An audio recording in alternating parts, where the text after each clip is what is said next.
आइए वंदना प्रस्तुत है।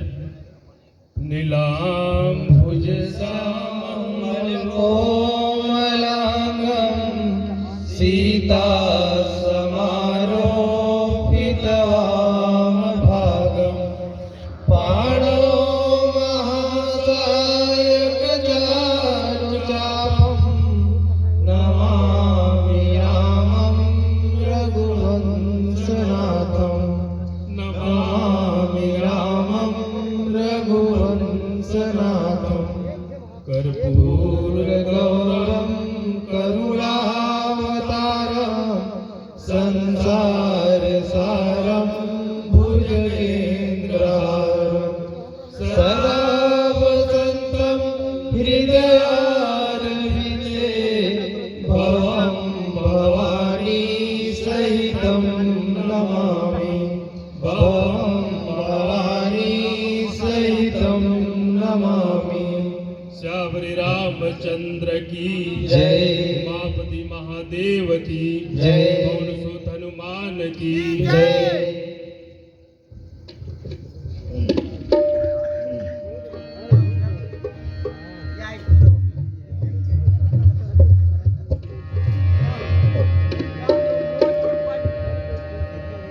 हेलो हेलो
परम श्रद्धेय देवतुल्य निर्णायक मंडल, आज के इस सत्संग में प्रभु श्री रामचंद्र जी की अमृत कथा को सुनने और सुनाने के लिए पधारे हुए मानस के समस्त राजहंसों और नगर पंचायत शिवपुर चर्चा के इस पावन धरा पर ऐसी सुंदर पवित्र यज्ञ की रचना करने वाले चिरहापारा की पुण्य आत्माओं, आप सभी के युगल कोमल चरणों में नवयुवक मानस मंडली कोटि कोटि सादर प्रणाम करती है। सज्जनों, कथा श्री रामचरितमानस के सुंदर कांड की सोठा क्रमांक 12 से अवतरित है, जिसके कवि गोस्वामी तुलसीदास जी हैं सजनों, प्रसंग उस समय का है जब माता सीता जी की खोज करते हुए हनुमान जी अशोक वाटिका पहुंच चुके हैं, जहां माता सीता विरह स्थिति में है। आइए वाणी के माध्यम से इस प्रसंग का भाव आपके समक्ष सादर प्रस्तुत है।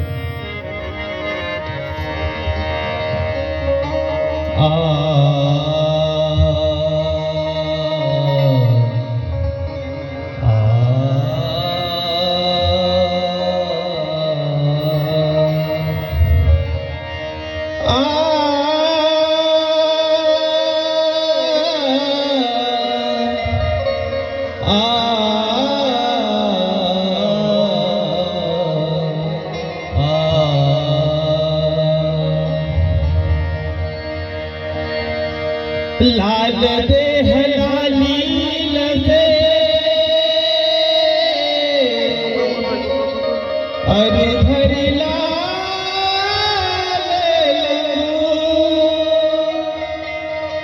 बज देह दानव दलन जय जय जय कपिसु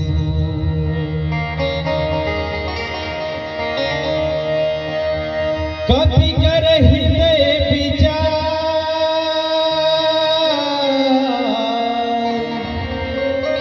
दीधि मुद्रिका डारि तब जनु अशोक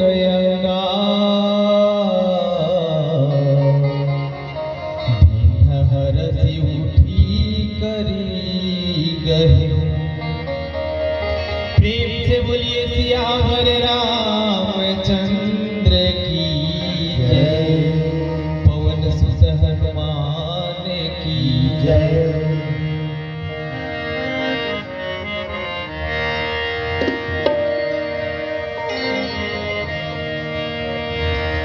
कि लंका में आया अकेला हूँ मैं,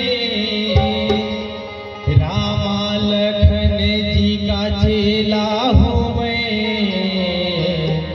अंगूठिया निशानी है ले लो माता सिया, अंगूठिया निशानी है ले लो माता सिया। लंका में आया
समाज के मर्मज्ञ अनुरागी सज्जनों, प्रासंगिक वाणी में कुछ अंश इसका भाव आप लोगों ने श्रवण किया। माता सीता जी लंका में अशोक वृक्ष के नीचे विरह स्थिति में हैं।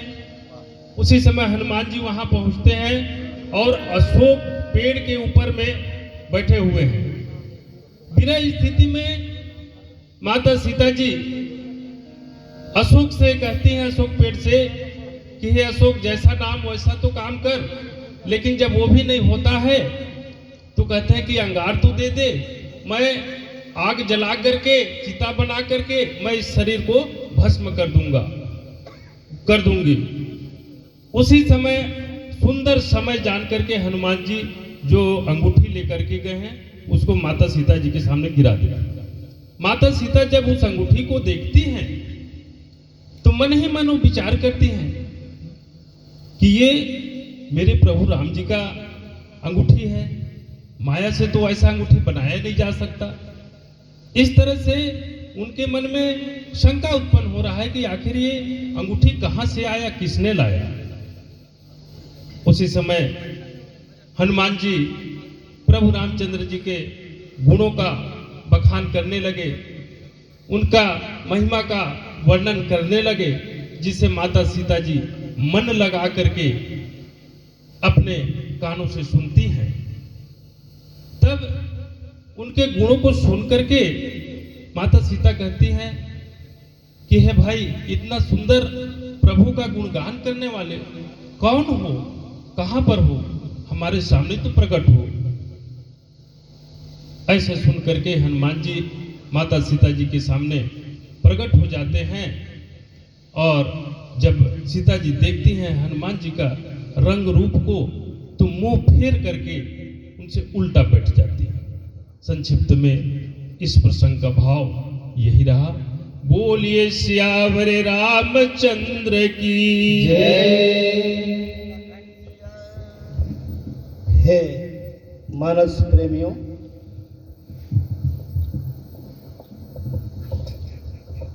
सीता की खोज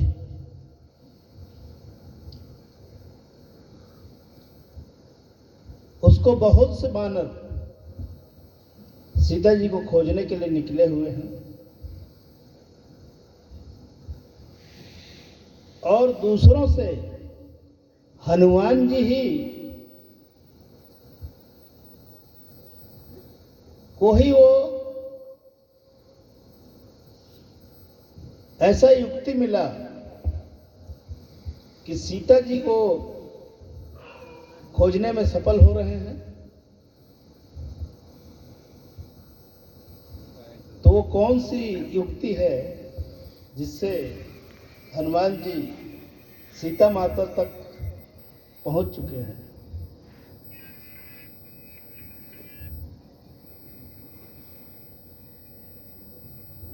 निशानी है। फिर प्रश्न दोहराऊं क्या? जी। बता दिया। सुग्रीव ने बहुत से अपने सैनिकों को सीता माता की खोज के लिए भेजा,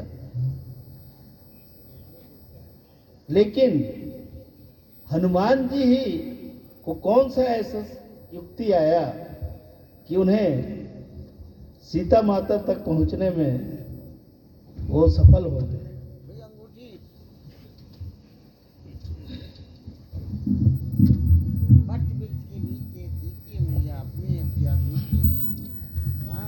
परम श्रद्धेय मानस के मर्मज्ञ निर्णायक महोदय जी, हनुमान जी का जन्म ही भगवान राम के कार्य करने के लिए हुआ है। जैसे जिस समय जाने के लिए किनको भेजा जाए, किनको ना भेजा जाए, यह बात उठ रहा था उस समय जामवंत जी के द्वारा कहा गया कि राम काज लगी तुम अवतारा। आप तो राम काज के लिए ही अवतार बत लिए हैं, आप क्यों चुप बैठे हैं।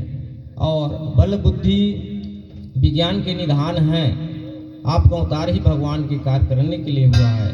इस प्रकार जब लंका जाते हैं तो विभीषण के पास पहुंचते हैं तो सारी युक्ति विभीषण के द्वारा हनुमान जी को बताया जाता है और उस युक्ति के हिसाब से हनुमान जी सीता जी के तक पहुंच जाते हैं। ऐसा मेरा तुच्छ बुद्धि के अनुसार हनुमान जी अशोक वाटिका में पहुंच चुके हैं और वे अशोक के पत्तों पर छिपे हुए हैं। तो ऐसा कौन सा रूप बनाया है उनने?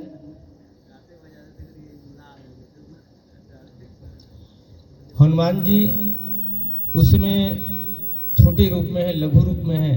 जैसे विभीषण जी के पास ब्राह्मण रूप लिए थे, वहाँ से जब जाते हैं तो फिर पुनः चौपाई में आया कि पुनः उसी रूप में हो जाते हैं जो पहले रूप था उनका, छोटा रूप जिसमें लंका प्रवेश किए थे, उस प्रकार छोटे रूप लेकर के जाते हैं और वे पत्ते में क्याड़ से जो वृक्ष में बैठे हुए। ठीक है, उस रूप, वह रूप किस सिद्धि से प्राप्त किया उसने? वह सिद्ध परकाम सिद्धि से प्राप्त हुआ है। जो अष्ट सिद्धि उनको मिला था उसमें से परकाम सिद्धि है, जिसमें अपने शरीर को अपने मन के अनुसार वो बना सकते थे। जैसा उनका इच्छा होता वैसा अपना शरीर को कर सकते थे। ऐसा परकाम सिद्धि से प्राप्त हुआ था। इसमें माता सीता, महोदय जी, इससे मैं थोड़ा जोड़ना चाहूँगा। नहीं, दूसरा प्रश्न है, माता सीता के सामने अंगूठी हनुमान जी ने गिराया। जब उसने देखा माता सीता ने उस अंगूठी को, तो उनको हर्ष हुआ और विषाद भी हुआ। ऐसा क्यों?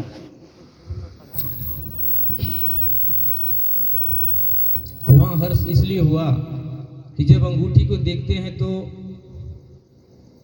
पहचान लेती हैं, पहचानने से उनको हर्ष होता है। लेकिन वह फिर सोचती हैं कि अंगूठी कैसे यहाँ आया। भगवान के ऊपर उनका निगाह जाता है, हो सकता है कि किस कारण से अंगूठी यहाँ तक पहुँचा है, उसमें उनको विषाद होने लगता है। देखिए, रावण के द्वारा कहीं किसी प्रकार का माया का रचना नहीं किया गया हो, ऐसा सोच करके माता जानकी वहाँ पर उनको विषाद हो रहा है। आपका पहला जो उत्तर था आपका बिल्कुल सही है। किस युक्ति से वो अशोक वन तक पहुंचे। दूसरी बात यह है कि अणिमा सिद्धि से वो लघु रूप धारण किया। अणिमा सिद्धि किसी वस्तु को छोटा बना देता है। प्राकाम्य से भेष बदला जाता है। जैसे विप्र रूप में गए थे वो प्राकाम्य था, और लघु रूप अणिमा शक्ति से जी बनता है ना? और यहाँ पर हर्ष और विषाद थोड़ा प्रयास किए हैं। हर्ष इसलिए हुआ, थोड़ा हिंदी साहित्य यहाँ पर घुसा हुआ है गोस्वामी तुलसीदास जी ने। माने संयोग श्रृंगार और वियोग श्रृंगार, इन दोनों श्रृंगार का उद्भव उनके हृदय में हुआ। जब वो अंगूठी को पहचानी तो ऐसा लगा कि मेरा प्रियतम मिल गया, और उस समय हर्ष होता है हृदय में। और फिर कुछ देर में हृदय में आता है कि इस लंकापुरी में, राक्षसों की पुरी में कैसे है।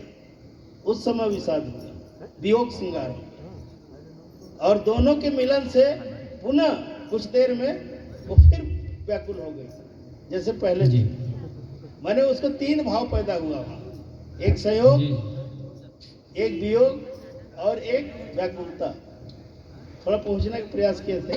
धन्यवाद, बहुत बहुत धन्यवाद, साधुवाद। श्यावर रामचंद्र की जय। नवयुवक मानस मंडल सर्वो का आप लोगों की प्रस्तुति बहुत ही सुंदर रही।